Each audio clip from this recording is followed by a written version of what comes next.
to all of. So we will continue on today we will conclude our discussion on Shloka 4.41. Uh, it talks about fire, right? And we will end up with seeing some fire. But we will talk more importantly about the concept of paap and punya that we get so hung up with. Hey, don't do paap, okay? Or I need to earn some punya. We talk about this concept, right? Let me earn my share of punya. So we're going to talk about this topic of paap and punya today in greater detail. And then let's get started like we always do. So I'm going to share my screen. We will get started by invoking the blessings of God and Guru. Are you able to see my screen? Jeet, bhai, we can see that. Great. So let's get started with our opening prayers. Gurur Brahma, Gurur Vishnu, Guru Devo Maheshwaraha, Guru Sakshat Parabrahma, Tasmai Shri Guruve Namaha. Vasudeva Sutam Devam Kamsachanuramardanam Devaki Paramanandam Krishnam Vande Jagadgurum Krishnam Vande Jagadgurum.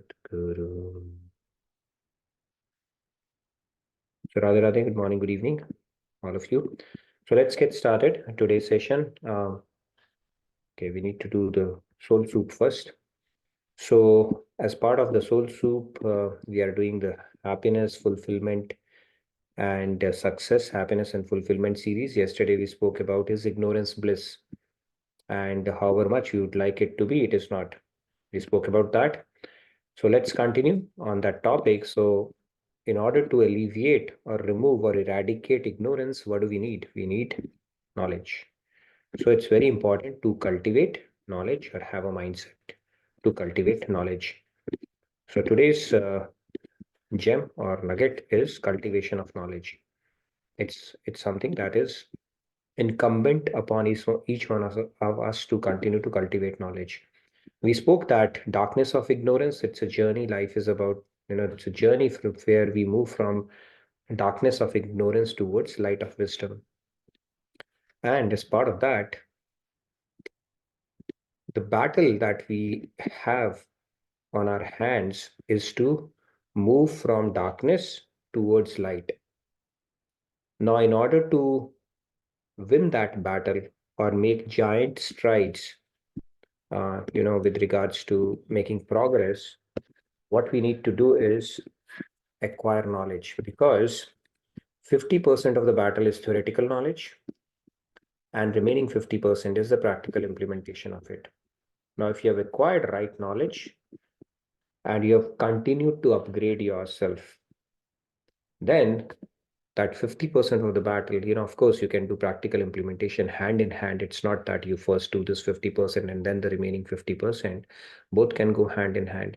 But if your foundation or if your knowledge is correct, half the battle is won.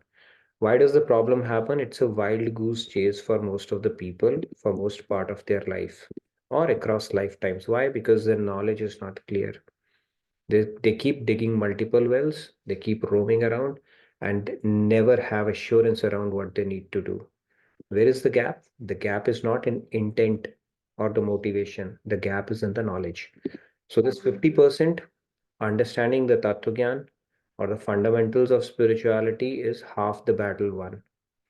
And as part of that, the fact that we sit here every day on Bhagavad Gita session, we are actually making strides towards getting that 50% done.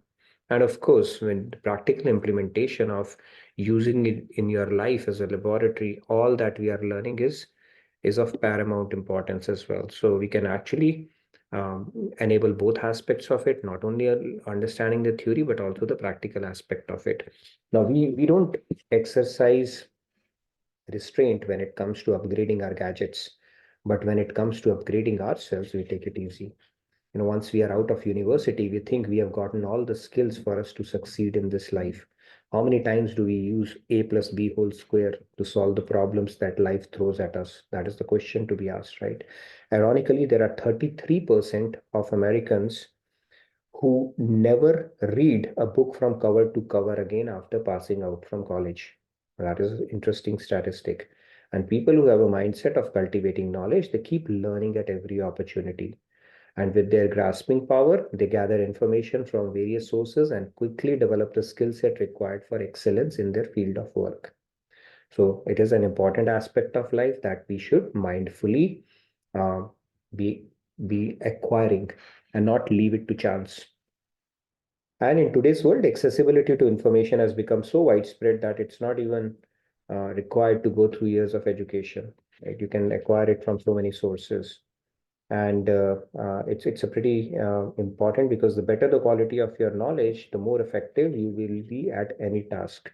And on spirituality, it is very, very, very extremely important to keep on acquiring knowledge, keep on mulling over it, and keep on implementing it.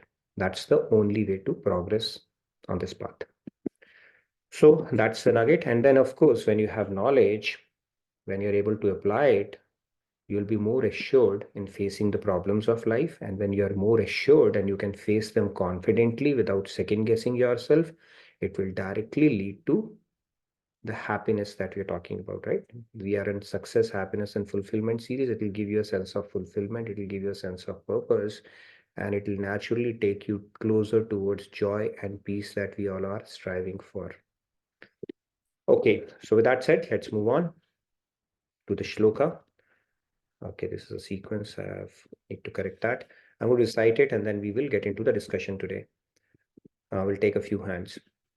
योगसंन्यस्तकर्माणं ज्ञानसञ्छिन्नसंशयम् आत्मवन्तं न कर्माणि निबध्नन्ति Dhananjay. Let's take a few hands. Yeah. Sandhya, Radhe Radhe. Radhe Radhe. योग संन्यस्त कर्माणं ज्ञान संचिन्न संशयम् आत्मवन्तं न कर्माणि निबध्नन्ति Dhananjay. Very nice, thank you. Let's take a few more hands. Aparna ji, Radhe Radhe. Radhe Radhe. योगसंन्यस्तकर्माणं ज्ञानसञ्छिन्नसंशयम् आत्मवन्तं न कर्माणि निबध्नन्ति Dhananjay. Very nice, thank you. So we have a hard stop today, so we'll take 3 more hands because we have some interesting discussion coming up today. So let's take 3 more hands, and it's your prerogative, Shyamji, to pick who those lucky 3 winners are. Sam ji, Radhe Radhe. Yeah. Radhe Radhe. Radhe Radhe, Samji. योगसंन्यस्तकर्माणं ज्ञानसञ्छिन्नसंशयम् आत्मवन्तं न कर्माणि निबध्नन्ति Dhananjay. Radhe Radhe. Very nice, thank you, Samji. Radhe Radhe. Let's take 2 more hands. Shri Ramya, Radhe Radhe. So Radhe we Radhe. see, as part of reading Bhagavad Gita, it directly translates to Antakaran Shuddhi, right?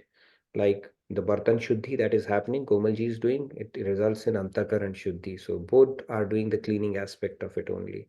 Yes, go ahead, Shiramaji, please. योगसंन्यस्तकर्माणं ज्ञानसञ्छिन्नसंशयम् आत्मवन्तं न कर्माणि निबध्नन्ति Dhananjay. Very nice, thank you. Let's take 1 more. Uday Kumar ji, Radhe Radhe. Radhe Yeah, Radhe. Radhe Radhe. Thank you. Yoga sanyasta karmanam jnana sanchinna sanchayam atmavantam na karmani nibadnanti dhananjaya. Radhe Radhe. Radhe. Okay, let's freeze the hands. We'll take 3 more. Doesn't look nice, if somebody wants to recite shloka, we cut it. I'll try to pace it accordingly. So let's take Lakshmi ji. Your video's on. Please go ahead. Lakshmi ji, Radhe. योगसंन्यस्तकर्माणां ज्ञानसञ्छिन्नसंशयम् आत्मवन्तं न कर्माणि निबद्धन्ते Dhananjay. Radhe Radhe everyone. Radhe Radhe. Thank you. Bhagi ji, Bhagi please ji, go. Radhe Radhe. Yeah, Radhe Radhe, thank you. Yoga yoga संन्यस्त कर्माणं ज्ञान संचन संशयम् आत्मवन्तं न कर्माणि निबध्नन्ति Dhananjay. Very nice, thank you. Radhe Last Radhe. but not the least, Riya ji, please go ahead. Riya ji. Riya ji, can you hear me? Riya ji, are you there? Okay, Jima, she's please strike. So Riya ji, I think it's more like a silent movie which is going on right now. So maybe you want to fix your audio and come back. So let's get started. In this shloka, Lord Krishna is saying, O Arjun, actions do not bind those who have renounced karma in the fire of yoga, whose doubts have been dispelled by knowledge and who are situated in the knowledge of the self. Now, the key thing here is Lord is talking about karma. What is karma? Karma would invariably fall into a couple of categories, right? Either you are doing something paap, which is sin, or you're doing punya, which is a meritorious deed. What is the difference between these two? And what is truly a paap or truly a punya, right? It could be a matter of debate. It's contextual, and a lot of factors come into play, right? What is paap and what is punya? So we will talk about it, from a Vedic perspective today, and hopefully it will shed more light into this topic today. So let's get started. Soul soup we have already done. Light of wisdom is what we are moving towards. Now here is what Arjun wants to become at the beginning of Bhagavad Gita. He says, all right, okay, it's too much for me to handle. My hands are trembling. I am sweating. My skin is burning. So why to take the blood of my relatives? I would rather renounce everything and go to a forest and become a monk, as you see on the left-hand side. So Krishna does not say outstanding job, Arjun, understanding the situation that you're in, and that's precisely you needed. He doesn't say that. He said, you are talking like a fool. And he tells, this is what you should be doing. You should be fighting the war, not running away from it, right? This is where the knowledge, proper understanding through a guru comes in. Ahimsa paramo dharma, right? We say that non-violence, it's held at a very high pedestal in all the traditions. And here Lord Krishna himself is telling, shun non-violence. You need to actually resort to extreme measure, in this case, taking on the war. So we need to understand, okay, those instructions, and the context matters, and what are those instructions and why those instructions are there. So Arjun wants to become a monk, and Krishna is telling, no, that is not the way. Okay, you've gotten it all wrong. So basically, what he's telling, that if you become a monk in this situation, it is dereliction of duty. You are running away from your duty. Okay, that is not at all acceptable. And if you fight a war being a kshatriya or a warrior, then you are performing your duty. Okay, I hope you are with me. We are going to build it step by step. It's going to be a crash course on all that philosophy that we need to understand. So, if you become a monk in the situation that Arjun is in, now we all are Arjun in our own sense. Arjun, in what sense? We are fighting the battle. We have certain duties to discharge around us. If we simply turn our back towards those and say we are going to become a monk, a lot of people say that I'm going to Himalayas, I'm going to Vrindavan, I'll do this, I'll do that. That's essentially what Arjun is saying. But he's saying it with a reason as well. Lord Krishna is saying, no, go do your duty. What is needed? The thing that is supposed to be done at that moment is your duty, and that has to be done. If you turn your back, so first of all, it addresses the direct, one of the misunderstood concepts about Bhagavad Gita, that it will make you a sannyasi. If that was the case, Krishna would have agreed, and end of the story. He said, no, it's actually a call to action. He's saying, of what you are saying is you have gotten it all wrong. What you need to do is fight war. Furthermore, he goes on to add and says, if you do the dereliction of duty, it is actually a paap or a sin. in this particular context or a situation. And if you do your duty, it is a punya. It is a meritorious deed that you will get. Just give me a sec.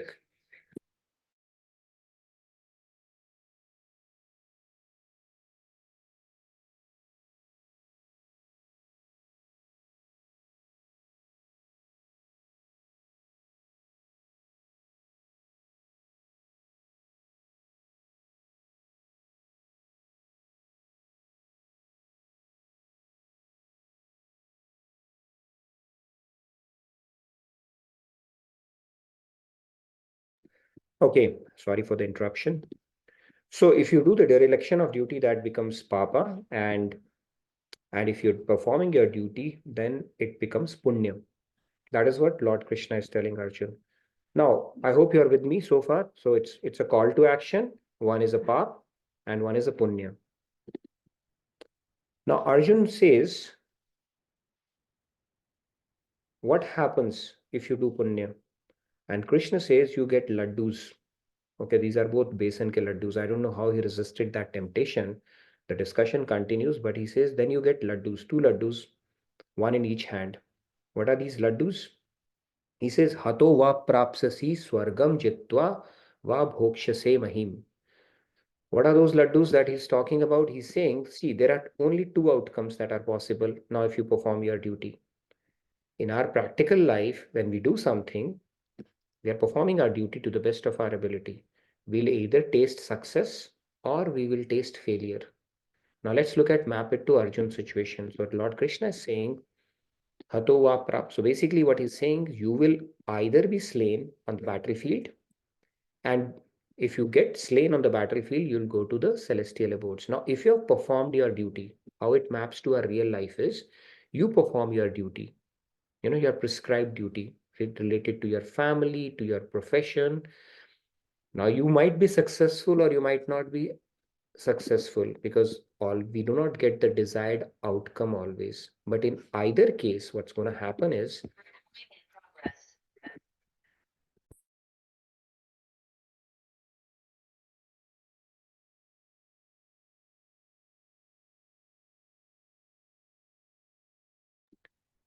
so either you will be slain,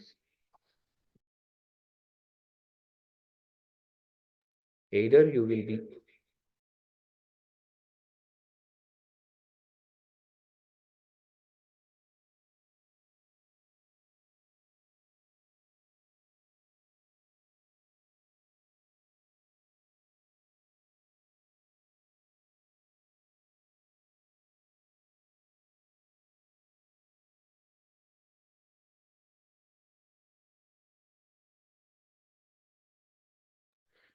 so if you are slain in this,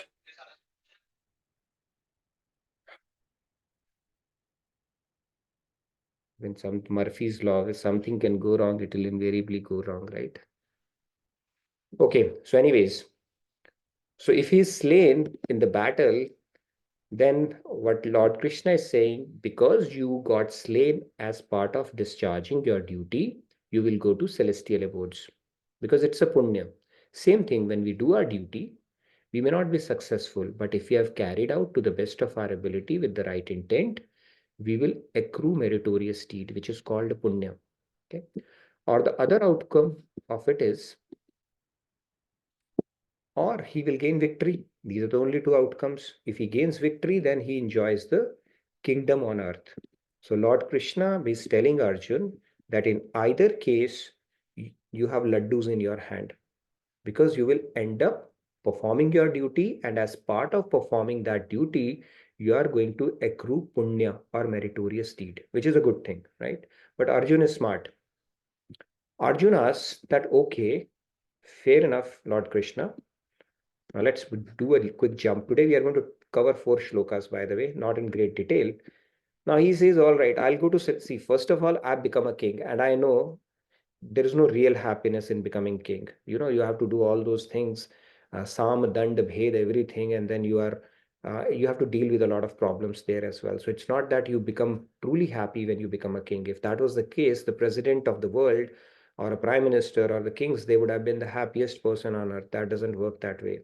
He said, let's look at the other possibility. If I go to heaven, because I'm accruing meritorious deed, is there happiness in heaven?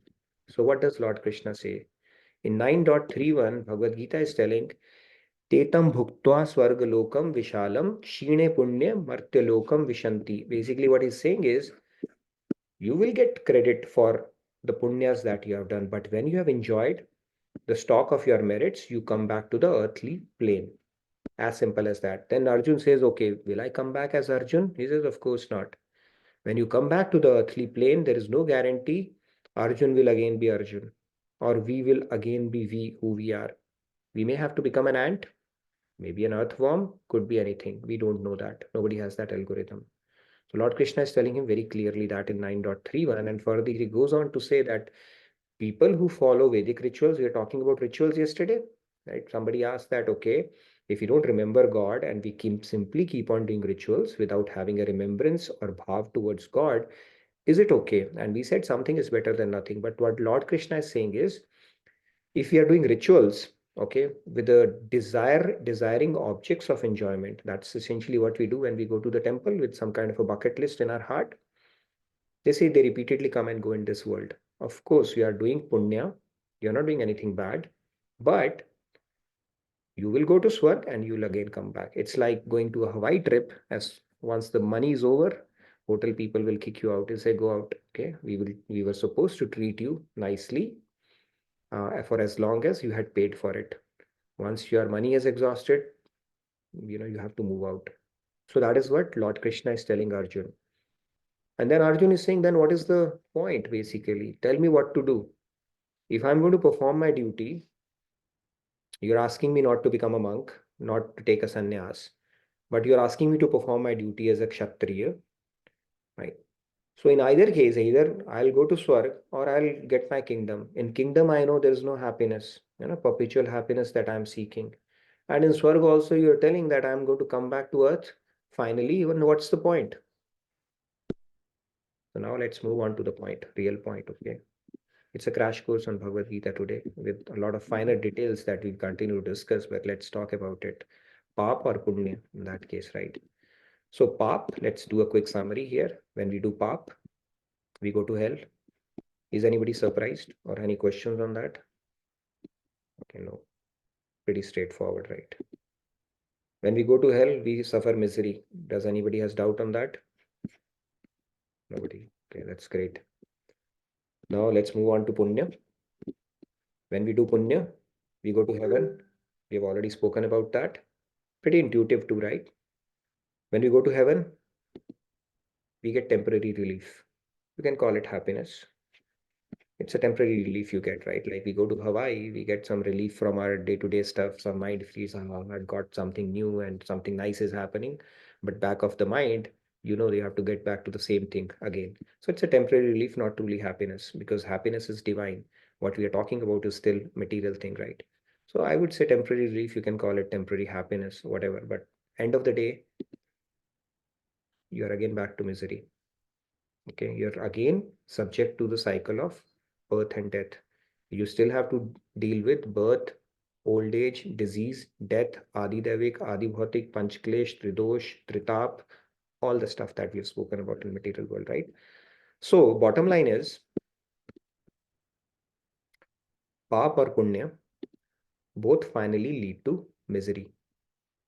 Okay, and that is what this shloka is talking about. These are both binding. Now, what do you do for these binding karmas? What you need to do is, why is that not coming up? Yeah. 18.66, Lord Krishna is saying, Sarv dharmam parityajya mamekam sharanam braj. So fire of knowledge that we are talking about, you see this fire? This is the fire of knowledge. And what we are doing right now is igniting that fire. We are taking that spark that all of us has, which has resulted in us sitting here and reading this wonderful scripture that emanated from the mouth of Lord Krishna 5,000 years back, original Jagat Guru, contemplating on that knowledge, and because of which the when we are situated in perfect knowledge, then it will burn away the complete misery. So what is paap and what is punya now? I think that is something that we really need to think about. Let me ask some questions around it, right? This is an important topic, paap and punya. Now, let's say we are associated with a cause. We feel strongly about building hospitals or opening up an NGO. Which category would it fall into? Is it a binding karma or is it a liberating karma? Or it depends. Anybody who wants to take that question? Let's start with Arnima. I would like to hear from your participants and see what their perspective is. Let's start with Arnima. She's finally found time to attend session. So yeah, go ahead. And then Aparna ji, and then we'll come to Sandhya. Yes, Yeah. Aparna I ji. think it depends. It depends on your feeling. If you feel that I have done it at the end of it, then it will bind you in karma. But if you are doing it for the pleasure of God and you're offering that karma to Him, then it will not bind. Good answer. Yes, Aparna ji, you wanted to add something? Yeah, I was going to say it on the same lines. I mean, if you intend to do something good, oh, I want to do something good, for my own happiness or for my fame, then of course it is a binding karma. Sure. Now let's look at some of the activities that we do. We don't have to think about it. I mean, it just comes naturally to us and see where it will take us. So let's say we get attached to our relatives, right? Kids, family, and we want to serve them. We want to wish best for them. So when we do that, and let's say we put in our hard work around that, of course, we do that when we raise a kid, or when we serve our parents, or when we help our relatives, or when we help somebody, some friend in need. When we do that, again, is it paap or is it punya? It is punya, of course. But do you think that will really help solve the game that we are playing right now? It's a pretty profound concept if you look at it in that sense.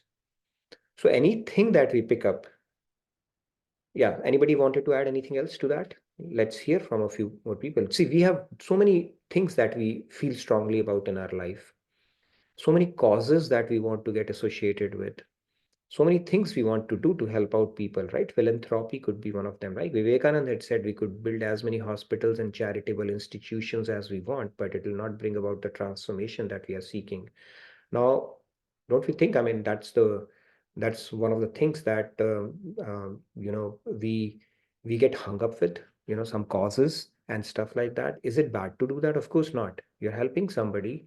It could be a cause related to helping child education, child labor, girls education, building hospitals, sponsoring somebody. They're all good causes. And in fact, Bhagavad Gita also says when it comes to charity, tap and gyan, acquisition of knowledge, performing austerities, and doing charity, we should never feel satisfied. We should always crave to do more of it. So they all fall into these categories, right? If you look at it, most of these, they fall into these categories where we are being helpful. I can get associated with an NGO. I can pick up an agenda in my life. It could be related to somebody, maybe for our country as well. We can become patriotic as well. There are so many things, so many causes we can pick up in our life, and that would be bordering on the category of performing punyas. Now, if we are performing some papas in the process by getting bitter, resentful, that is a different thing, but mostly it will fall into the sattvic category, punya. But is that punya truly helping us? Yes and no. Answer is yes and no. Let's talk. Let's hear from Sandhya, and then we'll move forward. Take this discussion forward. It's a very important discussion in context of Bhagavad Gita, because I've always said that where Quran stops, don't be bad. Bible starts, it ends at be good. And where Bible ends, it ends at being good, becoming good. Bhagavad Gita starts where it says being good is fine, good, but not good enough. And where Bhagavad Gita ends, it takes you to liberation, beyond the cycle of goodness, beyond goodness. That's where Bhagavatam starts. It says, okay, liberation is also not the goal of life. Dharma, karma, arth, moksha, all can wait. Let's get into the depths of bhakti. So really, it's a process of progression, basically spiritual progression, if you look at it. And Bhagavad Gita, it's very important to understand what is paap and what is punya. So technically, strictly speaking, if you go by this definition, both paap and punya are paap. Why they are paap? Because they're binding. And if they are binding, they're not taking us to God. So thumb of rule. See, it's very difficult for us to say it in black and white. This is pap, this is punya. A lot of it is contextual. Right? Like, for example, dharma, we talk about dharma or adharma. Like if Arjun would have become a monk or renounced his action at that point, it would have been adharma. But if he fights a war, it becomes dharma. But Lord Krishna takes him beyond dharma. He says, okay, let me take you to a science of work which will take you beyond dharma as well. Because towards the end, in 18.6, he's saying, Sarv dharmam parityaja. Even forget about dharma as well. Simply surrender unto me. Okay, so he takes him beyond that. Like, for example, it becomes very tricky to know what is the right thing or a wrong thing, what is dharma, what is adharma. For example, if your house is on fire and your community is on fire, which is a higher dharma, to protect your family or to go around and help people douse out the fire in the community, which can take out so many people's down. Very difficult, very contextual. Like Chanakya Pandit had said, for the sake of a family, an individual can be sacrificed. For the sake of a community, a family can be sacrificed. For the sake of a city, a community can be sacrificed. For the sake of a country, a city can be sacrificed. For the sake of the planet, a country can be sacrificed. And if you extrapolate it, for the sake of multiverses, even a Brahmand can be sacrificed, right? So that's how it goes. It's very difficult to know what is the right dharma. So God has very simplified it for us. Maharaj ji has thumb of rule. Anything that takes you to God is punya. Anything that takes it away, no matter how elevated, noble it is a pap. Why? Because it is binding. It's not taking you close to God. It's a very simple principle. Yes, Sandhya, you wanted to add something? Yeah, Radhe Radhe.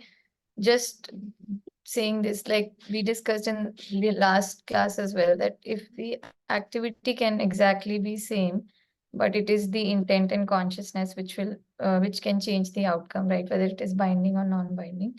So we can continue to help people in different ways, but if we see them as fragments of God, and the highest charity is to take anyone closer to God, right? So if that is the consciousness and intent, then it is fine. True. So there was a check. Yeah, very nicely put. I think you pretty much summed it up. So there was a kid. There was a kid he went to a carnival or a mela along with his father. And somewhere along the way, in the thick of things, enjoying that carnival, he got lost. So when he got lost, now if somebody's lost in a carnival, right, it's so many people and it's crowded.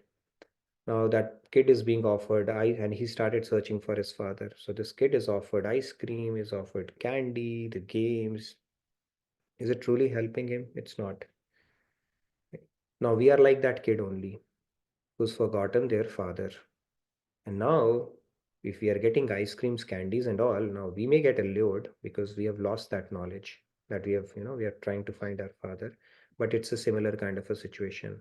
The only thing that will give the kid happiness is meeting his father. And the person who does the job of making that kid meet his father will be very much appreciated by the father. And that is, our father is Krishna, God. And anybody who does the job of taking that kid to the father or bringing that awareness of forgotten relationship with the father, or the fact that ice cream is not what you should be looking for at this time, becomes very dear to father at that point, right? So this is essentially what it is. Anything other than what takes us closer to God is actually pointless, right? There's a saying, beautiful saying, that a life without God or God consciousness is like an unsharpened pencil. Why? Because it has no point. Okay. Any questions that you may have in mind related to this pap and punya concept? Because pap punya is very commonly used term, right? Okay. Mere paap kat gaye, right? I have burnt some of my papas down and I learned some punya. But what is truly paap and what is truly punya is pretty profound. When I came across this definition from Maharajji, I was like, oh my God, anything that we are doing during the day is paap only, unless, of course, you're thinking about God or it's taking, your consciousness closer to God. Yes, Shamji, you wanted to add something and then we can come to Arniva. There are a few comments in the chat window. Shalji says it would depend on your intention. regarding Papa and Punya. And there is a comment from SSJ. Nitinji, it's very subjective. I am not giving bribe, but I am rewarding the officer for the timely help within rules. Is giver receiver doing pap or punya? Sorry, can you please repeat that? I was reading the It is chat. subjective. I am not giving bribe, but I am rewarding the officer for timely help within the rules. Is the giver or the receiver doing papa or punya? No, as long as it is within the framework or within the rules, that is perfectly fine. But it will be punya, I would say. If he's entitled, I mean, if you are doing it because you can do that, you are helping somebody or you are compensating him for something that he has done or going beyond that, and it is within the rules, then it will probably border around punya only. But it's definitely not gunatit, which takes you even beyond punya, unless you are doing it with the God consciousness that, okay, God, thank you for giving me this flexibility within my job to help somebody to the best of my ability wherever I can. If you're doing it like that, then it goes beyond pap and punya. But other than that, it will probably be a punya only. Yeah, you're making a good business case for yourself to be welcomed in Swarg down the line.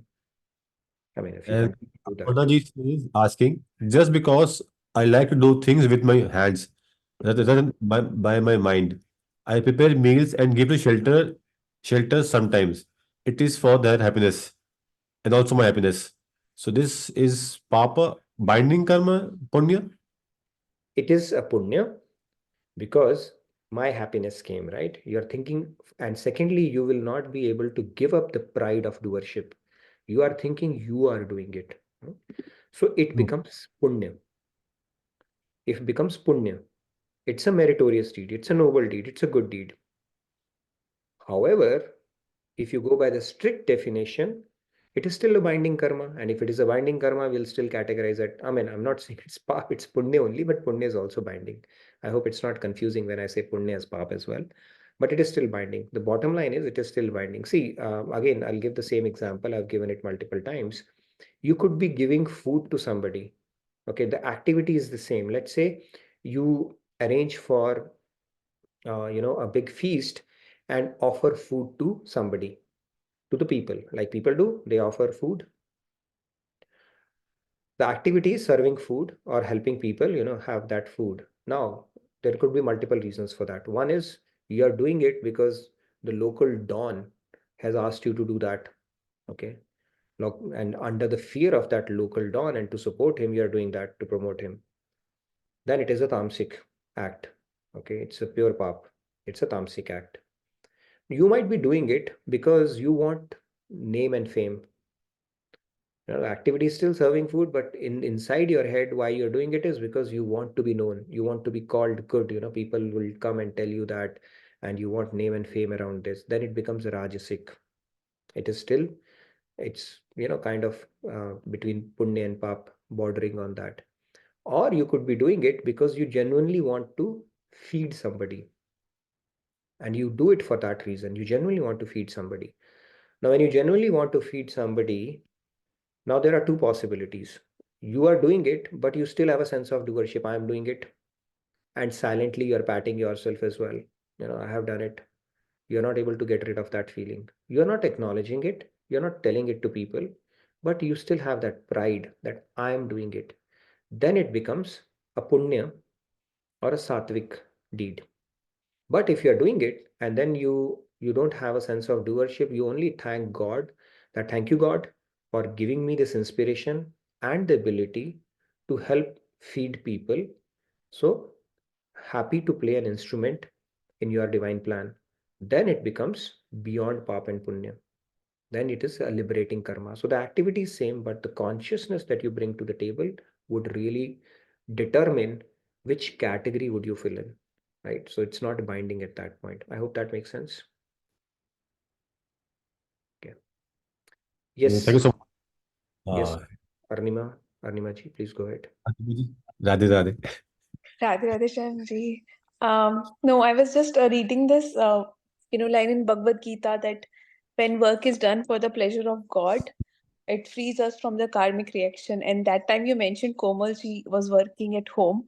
And the question came to my mind that when we work, we are just cleaning our in the kitchen. I think we have neutral thoughts. We are not thinking. So those kind of karmas are just your regular activities, right? It comes into karmas, but which category we can put in? We cannot put it for the pleasure of God if we are not thinking about God that moment. Maybe a status quo. You're not adding to your karmic backlog, maybe maintaining that status quo neutral, right? Like the vehicle is on neutral, it is again neutral, so that's fine. At least we are not making it worse for ourselves, right? Or you can clean with utensils, because we are going to prepare bhog for God, and it will be good if we put it in a clean vessel, because it will be nice for him, to make it squeaky clean. So that is a practice we can do it in every walk of life, no matter what we are doing. Shabri would clean up the road for 40 years, that today could be the day Ram Bhagwan is going to come.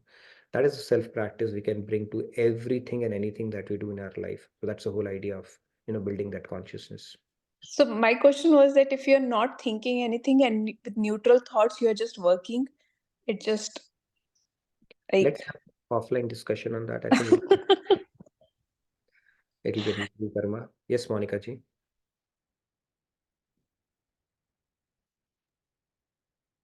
Radhe Radhe.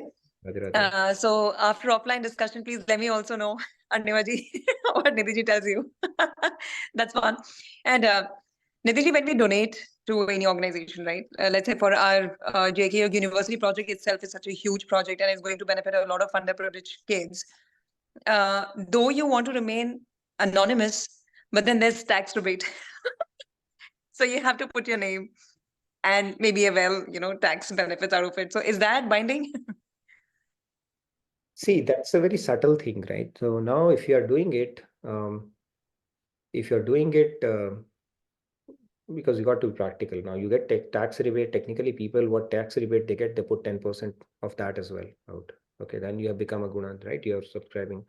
But if you're doing it purely for the purpose of converting your black money into white, I'm not saying we are, then it could, again, that consciousness matter. But if you're doing it because it's a practical thing to do, it's not fluent, right? Then it's perfectly okay, as long as your inner motivation is not to derive some kind of a pleasure out of it, or name or fame out of it and stuff like that. And sometimes you have to put your name to inspire others as well. That also becomes very subtle at that moment, right? What if by putting your name, 3 more people get inspired? That is another subtle thing, right? So that is where, we play in a lot of gray around these areas, and we need to keep the bigger knowledge at the back of our mind and say, hey, constantly keep on checking your intention behind that act. What is the intention you're bringing to the fold? Now, if you're doing charity to turn your black money into white, it's a tamasic. If you're doing charity to get name and fame, that my name should show up on the board, right? And you derive some kind of a kick out of it, then it's a rajasic thing. If you do it, you want to keep it anonymous, but at the same time, you're not able to give up the pride of having given it. It's a sattvic charity. And you give it and you cry that I got an opportunity to give it. Okay, not everybody does that. And thank you, God, for enabling me. Then it becomes nirgun charity. So yeah, it's a very subtle thing. But we can only check our intention and motivation behind Intentions. nothing else. Yeah. I hope that answers. Yes. Thank you. Radhe Radhe. Radhe Radhe. In fact, people who operate in that, I've seen, like, people, they when they do seva, they cry. It's like, oh my God, we have gotten this privilege out of so many billion people on this earth. Who gets this opportunity? That is the consciousness they bring to the table. It's not a sense of entitlement that we do it, right? Because we deserve it, we get it. I mean, it's like God's grace, and so many divine plan has to come together, and Krishna is choosing us to get something done. See, end of the day, when we talk about Jiver Swarup Hoy Nitya Krishna Das, right? Gaurang Mahaprabhu had said our constitutional position is that of being a servant to God. Then if we become a profitable servant of God, we are already serving that purpose. And if we are getting any opportunity directly or indirectly, it's a privilege, Right. arranged by God. So people, they get overwhelmed. Oh my God, we got this opportunity. So that is the consciousness. Everything we can relate to God in that sense. Right. Thank you, Radhe Radhe. Thank you. Yes, Ipshita ji. Radhe Radhe. Radhe Radhe. Actually, I have a question that while like we donate something, Mhm. from my childhood only, I used to donate, and even donate, they give alms to the beggars and give food to them. Whoever came in my way, the way, as much as I could, I have given it. But since I have heard Maharajji's one pravachan where Yeah, he is telling that you should not give alms to everybody, because you don't know with that money, maybe he is eating and gaining some strength and going and doing some illegal work, or with that money you are giving it, he may buy a knife and kill someone else. Okay, so the karmic reaction falls on you. So after hearing that, I kept my donations to the, like, I donate in JK Yog, even I donate in Parishad also, Kripaloji Parishad, and in ISKCON, because I have seen them doing some work, because I know them, means those people I know, okay, they are doing it in a proper sense. So there also I donate. But I have stopped giving alms to the beggars or some needy people. But at times I feel very bad that maybe God is coming, I don't know in what roop he is coming and in what way he wants seva from me, but I am not doing it, or I don't know, I'm very confused. So I know. in I can that case, what understand to your do? I can understand your predicament, yes, but strictly speaking from scriptures, like Maharaj Ji has explained, it's a very tricky thing, right? Because the patra in which you put matters as well. And if you're putting in a patra and it gets utilized in a negative way, like for example, you give a beggar some money and he goes on and does some drugs, or he gets some strength because you gave him food and commits a murder, even though your intention was good, our scriptures say you have to cop part of that as well, which is, it makes you very skeptical about doing that. Yeah, so those gray areas, that's why it says it's the nirgun charities, you just offer it to Guru, and Guru or a representative of God know where to funnel it, because they are situated in that platform and that consciousness. We are not. See, it's like this. When we have to give money, we don't go around and give it to each charitable. You go to this hospital and this road construction and this lighting on the highway. We simply deposit it to the government or the IRS. They funnel it where it is needed. So you water the root. And that is why it said it's the simplest way, or to keep it simple, offer it to Guru's feet. They know where to channelize it because they are essentially representative of God if you go strictly by the definition of Guru, right? When we apply our brains around it, we could get it wrong as well. It can happen. We don't know where the money gets funneled, right? So it is a little tricky proposition, especially when you see people suffering, if you start second guessing yourself there and all. But I get your point. Swamiji can guide us better on that one. But I'm just telling you what scriptures say. Maharaj says that, right? You have heard it so many times. So what's the safest bet when it comes to doing nirgun charity? Yeah. But yeah, it's a good question. I mean, I know. Yeah, and what I do is I just, means whenever someone comes to beg at my, say when I'm going through a car and the people is coming and begging, so I just fold my hand and say, Guruji, you do the best. Guruji, you do the best. I just say this. But even wherever I donate, I don't say in which account I give the money, and I don't want even the I don't want that. Okay, I have given God. It is for God, it is for Guru, and they will know what to do. I think I that's the don't take in best anything thing we can in do in return. this situation. Yeah. Thank Yeah. you. But yeah, every act actually, including charity, it can actually have three outcomes. Either you stay neutral, like, you washing utensils, not thinking anything, or you could end up doing a paap, or you could end up doing a punya. Technically, both of them become paap because both are binding, right? So every opportunity in our life gives us all the three options. Let's hear from, I think One thing I want to say, Guruji. one thing, Yes, one real thing, quick. please. Yes. Acha, if we keep this thing in mind, that whatever I'm getting, okay, whatever money I'm getting, from there I'm donating something just because it's Krishna's, and the money is going to Krishna again. So is that thinking is anything bounding in anything? No, tera tujhko If I arpan. keep that thought that it's Krishna's money, I'm giving it back to Krishna. Krishna has given me. We do that in our aarti all the time, sir.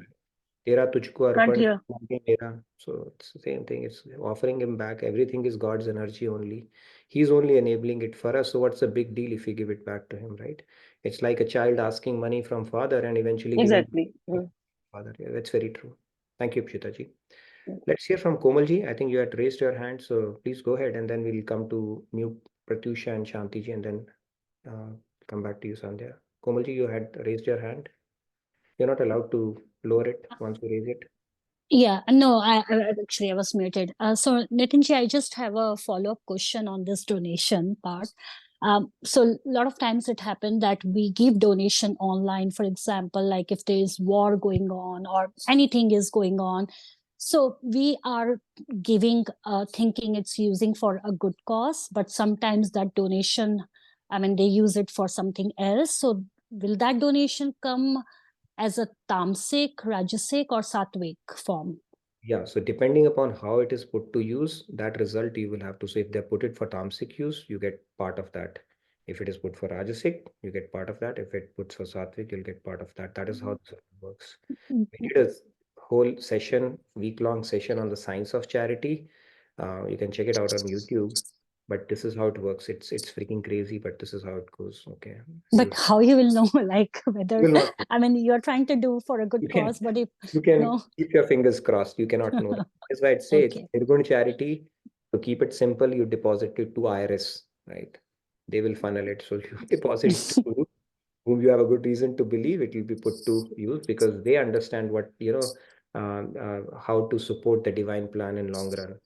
That's the definition of guru, right? They understand basically what's the best use of it in a given time. That is your safest bet around it. But I get it, right? That can make you a little apprehensive, but there's no way for us to know that. But you get that result. That is how the scriptural divine laws work, basically, from a scripture standpoint. Okay, let's move to Pratyusha. Thank you, Radhe Radhe. Thank you, Kamalji. Yes, Pratyusha, go ahead. And then Shantiji will come to you.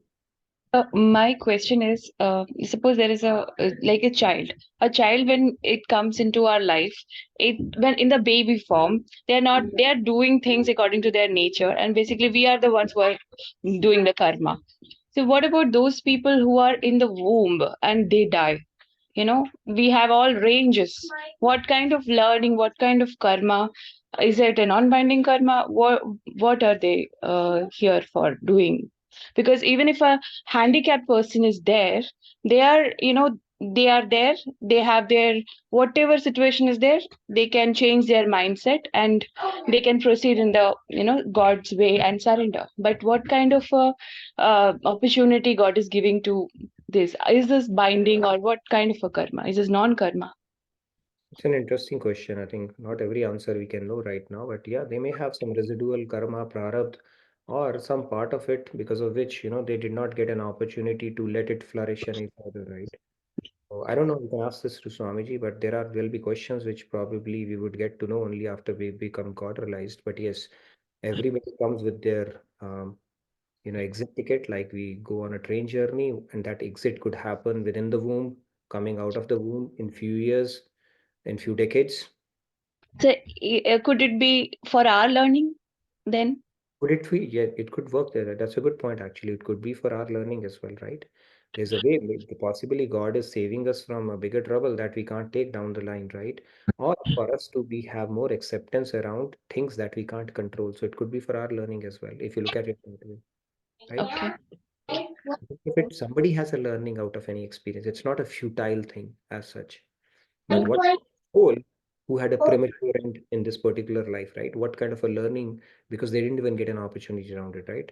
Now, technically, if you look at the soul after 5th month, once they are in the womb, they are encircled with a lot of darkness around that, and then God comes and gives them some gyan around what life is all about, and then it said that our scripture said, praise to God that okay, release me from all this darkness, and this time I'm going to complete my journey, to devote all my time to but then after coming to the light, we forget all that stuff. So I don't know what kind of a prarabdha they would have. It would be a pretty interesting question to ask Swamiji. But yeah, he I don't have too many answers around that. At least I haven't come across anything around it. But good question, nevertheless, Pratusha. I'm noting down your questions. When I meet Swamiji, I can ask all these questions. So thank you for that. By the way, next Wednesday, we are going to have our 1 into 3 year celebration. That means we are completing 3 years. So what I would encourage you to do, if you don't feel comfortable coming on video, in feedback tracker, start putting in, what you basically learned from Bhagavad Gita, the aha moments that you have had, or the stories that have made a difference. Like the other day, Pratusha, you said, right, that story really changed a lot of. Which was that story? Can you just Viktor Frankl. Viktor Frankl you were talking about, right? The choice that we have, right? So any story, any moments, you can put it in the feedback tracker. We'll do something about it. Or if you want to come on video and share a video bite with us, please feel free to do that as well. We'll share a link with you. But we will celebrate like we did the 2 year celebrations next Wednesday, which is on Jan 10th. And please start filling out the feedback tracker. It'll be a nice way to reflect on this fascinating journey that we have had and which will continue for the years to come as well. So please fill out the feedback tracker. Let's post it if not already, and start filling it up. And we'll do something about it. We'll plan for something as a 3 year celebration because it's a pretty interesting milestone, good milestone, I would say. Getting close to half a decade, I would say. Yes, Shanti ji, maybe the last but one question. Radha ji. So, my doubt is whatever, even if somebody is asking charity, first I will doubt whether they are so doubting on all the things. That is everything I doubt first. Then I used to contemplate and I used to decide. So whether doubting, even a good person can also be True, doubted. So I get is that. it a right thing or? See, Gyan, Tap, and charity, Bhagavad Gita says we should always do. But at the same time, it also talks about how to do charity. So we have to listen to scriptures around that, right? Our intuition can mislead it as well. So whenever in doubt, take shelter of knowledge, right knowledge from Guru. You can ask Swamiji this question, but whatever little I have understood from this science of charity is that the patra matters, and we are not antaryami to know what that guy is going to do with that. So we can only play safe in every scenario, which means we may end up rejecting somebody who's in dire need as well. That is also a possibility. Is that done? Now, if you think about it now, if somebody's drowning and I save them and say, okay, after saving them, he's going to do something bad, will I just refrain from saving them? Answer is no, right? That is, it's very difficult to know dharma and dharma. What we can hope for is God is going to inspire us and let us know, okay, this is okay to go ahead and don't do that. We can rely on that aspect of it. Is that guiding compass foolproof? Probably not. So this is a good question, and these are some of the grays we'll have to deal with until we become God realized. Right? The dichotomy will always remain. What is right? What is wrong? Is it black? Is it white? We'll never get perfect answers. Okay, yes, Sandhya, last one for the day, and then we hand it over. We have 1 more minute. I think there's another session. Yeah, quickly, this utensils situation that we were discussing. But ideally, mind can never be in a suspended state. It has to be either in world or in God, right? So it has to be either binding or non-binding. It cannot be a status quo, is what I want to say. You cannot have your mind in a suspended state where we say, I was not thinking anything. It has to be something related to the world or God. It cannot be in a state where it is thinking nothing. If you're thinking nothing, your mind will think I'm thinking nothing. But it will not be able to be in a suspended state ever. Okay, good discussion. It's 10 o'clock. Let's hand it over to Sunil Bhai and Ajay if you are there. I look forward to seeing you tomorrow. Please fill out the feedback tracker. Start putting in, about Bhagavad Gita stuff. And like for next week, we'll create something interesting around that. So over to you. I see Ajay already. And